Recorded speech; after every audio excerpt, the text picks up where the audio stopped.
Olá, meu nome é Denise Bruneta, eu sou hematologista e hemoterapeuta. Normalmente eu sou a coordenadora do laboratório de imunohematologia do Hemosc, mas eu estou passando um ano fora, então se Deus quiser eu voltarei para minha função em dezembro. E eu gostaria de agradecer à comissão organizadora por ter me convidado a falar sobre esse tema tão importante que é uma paixão da minha vida. Então hoje eu vou falar um pouquinho para vocês sobre como avançar na identificação e disponibilidade de sangue raro em um serviço de referência estadual. Para isso, a gente tem que começar entendendo o que é sangue raro. E existem várias definições no mundo. Eu queria começar com definições mais simples que são relacionadas ao fenótipo do doador ou do paciente. Então, eu posso chamar de sangue raro um indivíduo, por exemplo, que não tem um antígeno de alta frequência, que seria esperado em praticamente 100% da população. Essa daqui é a fenotipagem de uma doadora nossa, que é KPB negativo, que é sangue raro. Podemos também chamar de sangue raro quando tem ausência de todos os antígenos de um sistema. Esse é um doador nosso também, que ele não vai se encaixar muito nessa categoria, é um pouquinho diferente. Ele é chamado de D-, porque ele é RHD positivo, mas não tem nenhum dos antígenos do RH-CE. Se ele fosse RHD negativo, esse nosso doador seria conhecido como RH nulo, que vai se encaixar nessa ausência de todos os antígenos de um sistema. E uma definição que a gente, na verdade, está acostumado a lidar, mas não lembra disso como sangue raro, é aquele indivíduo que tem uma combinação pouco frequente de antígenos comuns, que essa combinação pouco frequente vai fazer com que seja muito difícil, às vezes, encontrar um doador compatível. E eu adoro a definição da doutora Sandra Nance, dos Estados Unidos, que o sangue mais raro é aquele sangue que não está disponível quando o paciente precisa. Mas quando a gente fala de sangue raro também, a gente tem que lembrar que isso vai depender da população. Então, por exemplo, e esse exemplo é um exemplo muito fácil, que na Europa não é raro a gente encontrar um indivíduo RHD negativo que seja também DUFA negativo. Mas se eu for procurar um indivíduo com esse fenótipo na China, por exemplo, eu vou ter que caçar 10 mil doadores para encontrar um doador que se encaixe com esse perfil. Então, procurar doador com sangue raro não é uma coisa tão simples, eu vou demorar sempre bastante para que eu consiga encontrar aqueles que eu estou precisando. E como é que eu identifico um sangue raro, né? Como é que eu consigo identificar um doador, um paciente com sangue raro? Existem diversas formas, a mais comum, provavelmente, dos pacientes é pela presença de anticorpos. Então, o paciente é imunizado, painel que reage com todas as hemácias testadas, tentaram cruzar bolso todos incompatíveis, e aí eu descubro, na verdade, que aquele indivíduo tem um sangue raro. Mas eu também posso encontrar, como a gente viu nos exemplos, um doador sangue raro, porque eu vi que ele não tinha um antígeno de alta frequência, pela fenotipagem que a gente, por exemplo, faz de rotina de alguns pacientes e dos doadores. E também pela genotipagem. Então, nem sempre a gente vai conseguir ter soros disponíveis para testar alguns antígenos, e a genotipagem vai nos ajudar, sim, muitas vezes a encontrar indivíduos raros. E por que a gente precisa de um registro de sangue raro? Porque vão ter indivíduos raros, muitas vezes com anticorpos, que vão precisar ser transfundidos, e a gente tem que dar a opção para ele transfusional a partir de algum registro de doador. E a gente tinha alguns registros já bem incorporados na década de 60, dos Estados Unidos, do Reino Unido, e em 1964, a partir de uma recomendação da Sociedade Internacional de Transfusão, foi criado o Registro Internacional de Sangue Raro, que a gente tem dentro da ISBT, da Sociedade Internacional, um grupo de trabalho, um working party de sangue raro, que temos inclusive representantes aqui do Brasil, a doutora Lilian de Campinas está lá. E a definição do sangue raro, ele vai depender de acordo com o país, tá? Então, num artigo publicado em 2016, que levantaram várias definições de sangue raro em vários países do mundo, por exemplo, o sangue raro na África do Sul era definido como um indivíduo a cada 100. Na Alemanha, um a cada 1.000, no Canadá, um a cada 5.000. E na época o Brasil não tinha uma definição formal, mas a gente usa comumente definição semelhante à definição dos Estados Unidos e da Alemanha, daquele indivíduo que vai aparecer em menos de 1.000 indivíduos. Então, é uma definição um pouco mais numérica, que para a gente buscar, né, essa definição, e ela é útil para a gente, por exemplo, definir o que que é raro em cada população.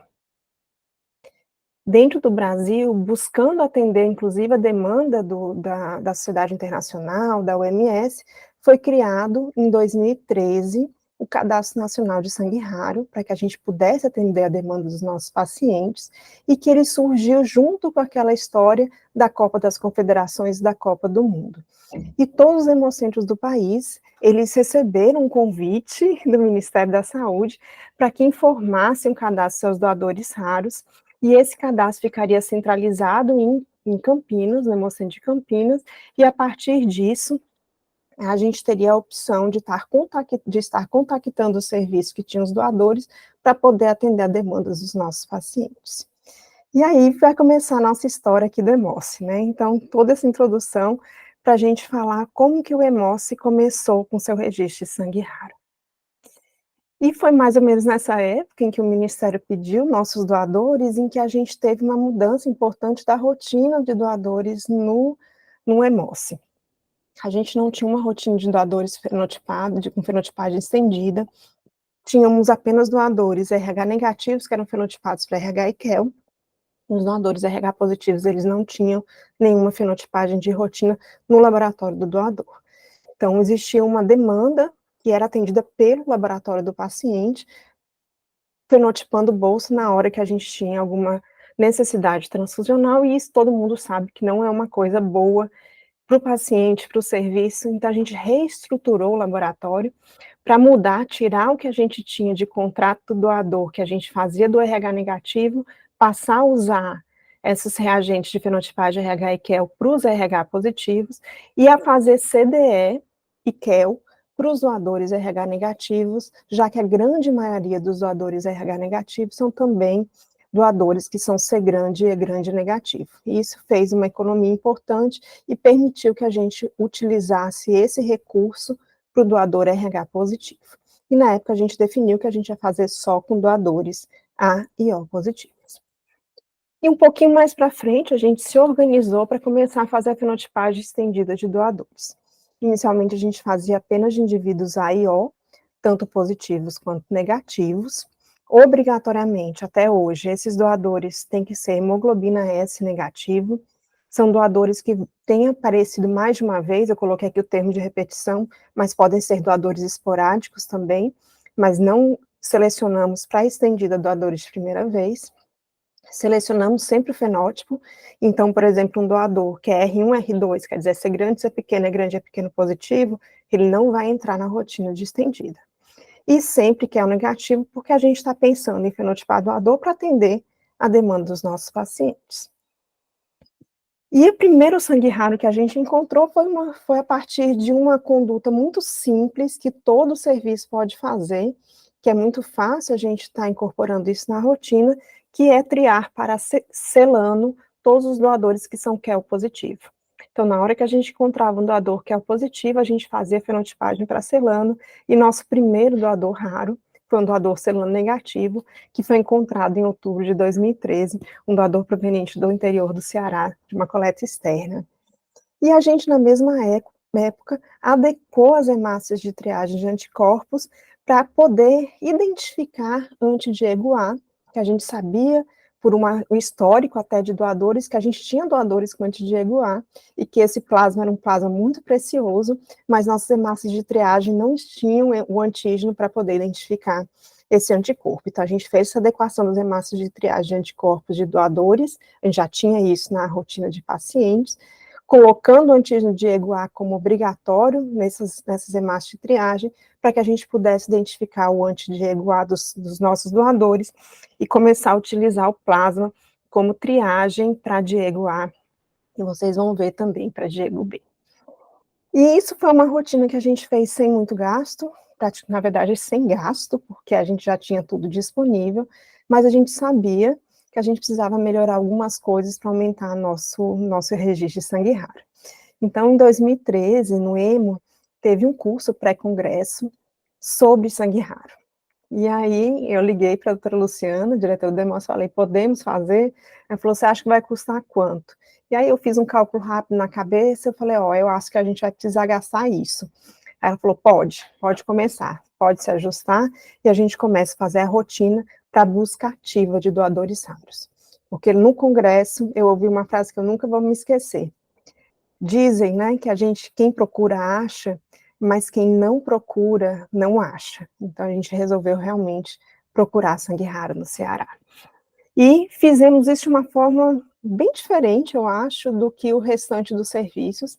Eu nunca vi essa estratégia sendo utilizada em nenhum lugar, mas eu queria contar para vocês que é uma estratégia que vem dando muitos resultados, vocês vão ver daqui a pouquinho.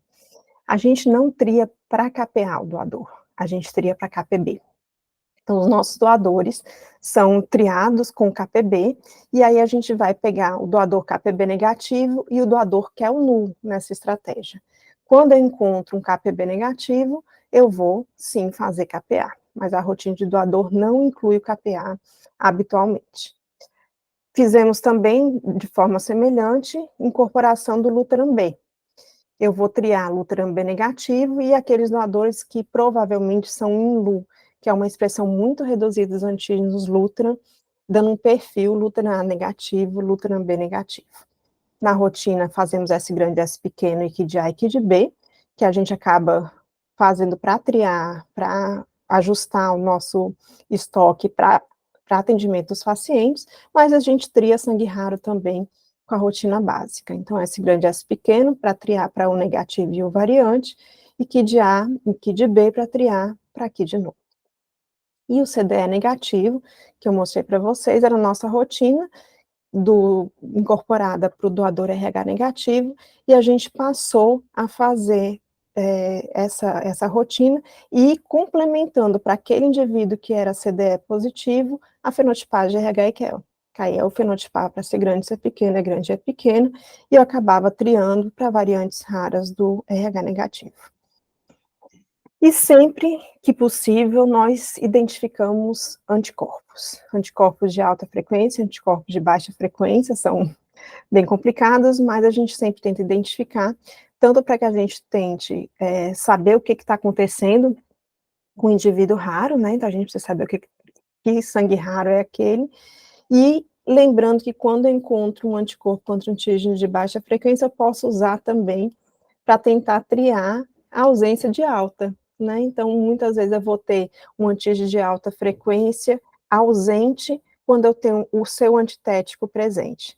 Então, essa é uma outra possibilidade que a gente faz, por exemplo, o Diego, apesar de eu não considerar baixa frequência aqui na nossa população. Trabalhamos com plasmateca de doadores com anticorpos, então hoje todo doador que é PAI positivo tem seu plasma segregado. Antigamente esse plasma era descartado, mas é uma bolsa ali que é muito valiosa, e essa bolsa é utilizada tanto para controle de qualidade de reagentes, quanto para rotina de fenotipagem de antígenos mais complexos, que eu não tenho reagente, por exemplo, vocês vão ver que é o exemplo do Gerbit 2, e para Diego A, como eu falei desde o começo. E nós começamos nossa soroteca rara com o anti-Gerbit de um paciente, que foi o primeiro paciente raro que a gente identificou na Hemose, logo quando eu cheguei no serviço em 2013. E começamos, então, a ter pacientes aparecendo, solicitando que a gente fizesse algumas mudanças nas nossas rotinas para que a gente pudesse atendê-los. Então, a gente teve uma sucessão de pacientes de ego B negativo, e uma dessas pacientes, relativamente recente, era uma paciente que tinha tido uma fratura de fêmur, que precisava fazer uma cirurgia, era uma paciente jovem, que a gente não tinha doador disponível e ela tinha condições de fazer uma doação autóloga. Então, ela fez uma doação autóloga, quer dizer, ela doou o sangue para ela mesma, para ficar reservado para o procedimento cirúrgico, a hemácia ficou lá separadinha para ela, e o plasma virou nosso plasma preciosíssimo, que a gente passou anos triando Diego B a partir do plasma dessa nossa doadora paciente. Fazemos também triagem para Bombay. Eu não sei se vocês sabem, nós temos uma população grande de Bombay para Bombay no Ceará. Hoje a gente tem 11 famílias diferentes no estado.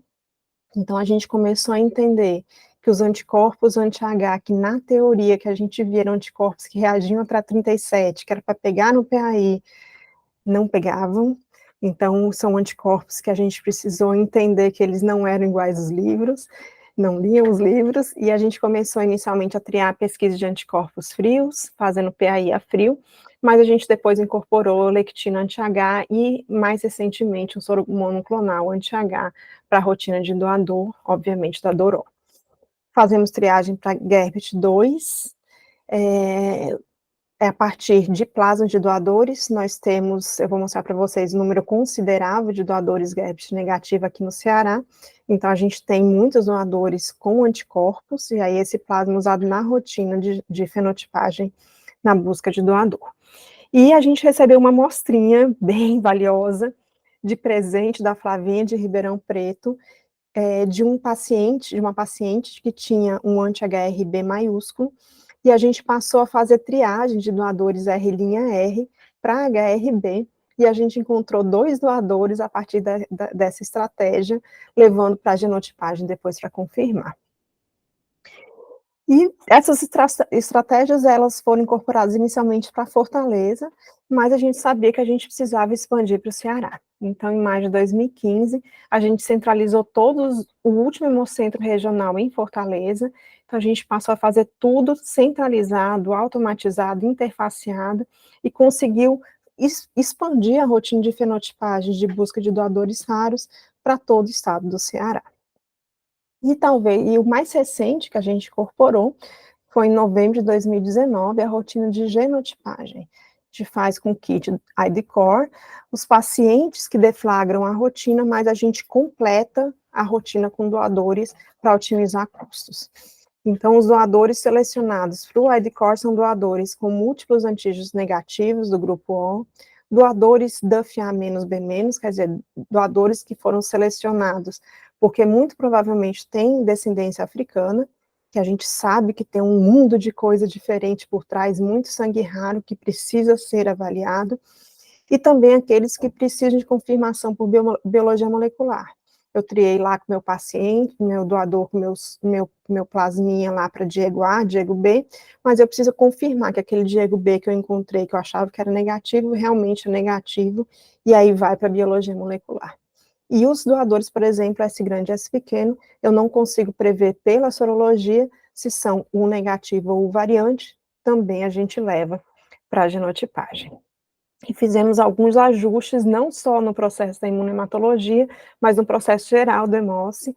Então, nós temos um processo de alerta de sangue raro incorporado ao SBS, que é o nosso sistema informatizado, que vai desde o cegado do doador até a liberação da bolsa. Todo mundo vai estar sabendo que aquele doador é raro, que aquela amostra é rara, que aquele componente é raro. E esse componente, ele é segregado numa conservadora diferente, com as gavetas identificadas, esse componente é identificado com a etiquetinha de sangue raro, ganha uma estrelinha dourada, porque a gente quer que essas hemácias sejam separadas e estejam disponíveis para quando a gente precisa. E a gente vem plantando nossa floresta desde então, já fenotipamos 85 mil doadores, com fenotipagem estendida, fazemos em torno de 36 a 48 fenotipagens por dia, e fazemos busca ativa de doadores raros continuamente. Estamos hoje com um número grande de doadores raros identificados, então a gente tem 17 doadores O negativo, 22 O variante, temos um doador D-, que eu comentei para vocês ali no comecinho da aula, 22 R', R', um doador R2', 29 RZ, 5 RY, HRB negativo, HRB minúsculo negativo 36, maiúsculo nós temos 3, HRS negativo, vários doadores Lutaram B negativo, tanto só Lutaram B quanto provavelmente fenótipo em LU, que a gente tem que confirmar ainda por biologia molecular. Celano, que foi nosso primeiro doador raro, a gente já está passando dos 230, né, quase chegando lá nos 240. Temos doadores KPB negativo, uma doadora que é o NU, mas que na verdade ela não topa mais doar, então ela não está disponível para doação. E os doadores que foram encontrados pela nossa estratégia da genotipagem de doadores da FA-B-. Então, por exemplo, nós temos 4 doadores JSB negativo, nós temos 3 doadores de OA negativo, 1 doador Colton A negativo, temos 35 doadores de EGO-B confirmados por biologia molecular, 9 doadores GEPT negativo, temos nossos Bombeys, então temos 3 doadores Bombeys, e a gente está muito feliz, porque a gente conseguiu enviar nos últimos anos mais de 100 concentrados de hemácias para diversos serviços, né, com envio, inclusive internacional, para a Colômbia. Então, essa grande alegria que a gente está tendo atualmente. E, recentemente, a gente enviou nossa experiência para a Transfusion, o artigo já foi aceito, a gente está esperando só a publicação, para falar que é possível, sim, mesmo no local em que a gente não tenha muito recurso, construir um registro de sangue raro. E nossos doadores são ativamente envolvidos nesse processo, então todos eles são informados que são doadores de sangue raro, e quando são convocados, a gente fez essa plaquinha para lembrar que eles são doadores de sangue raro, então nosso doador Bombay, JSB negativo, Luteran B negativo. E aí as dicas que a gente tem para vocês aqui no final. Como é que eu posso avançar na identificação e disponibilidade? Primeira coisa é fenotipar rotineiramente os doadores e, se possível, incluir alguns fenótipos na busca ativa de doador raro.